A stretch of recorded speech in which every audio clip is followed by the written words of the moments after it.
या 100% इथेनॉलवर चालणाऱ्या तयार झालेल्या आहेत। आणि मला विश्वास आहे या ज्या गाड्या तयार झाल्या त्या शेतकरी हा इंधन दाता, ऊर्जादाता आहे। आता बिटुमिन डांबर तयार झालेला आहे।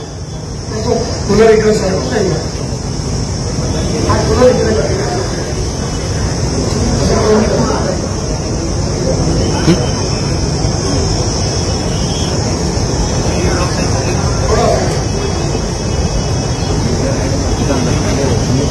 आज आपल्या सगळ्यांना माहिती असेल की शेतकरी आता अन्नदाता, ऊर्जादाता, इंधनदाता आणि आता बिटुमिन दाता झाला।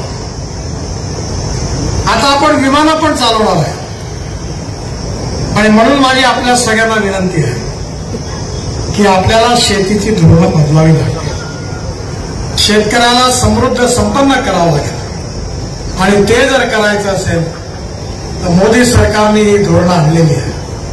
आणि म्हणून माझी आपल्या सगळ्यांना विनंती आहे की शेतकऱ्याच्या कल्याणाकरता आपल्या राजश्रीताईंना निवडून द्या आणि त्यांना विजयी करा आणि शेतकऱ्याला समृद्ध करा ही विनंती करण्याकरता मी आपल्याला आलो आहे। आपण त्यांना विजयी करा ही विनंती करतो आणि माझ्या आपल्या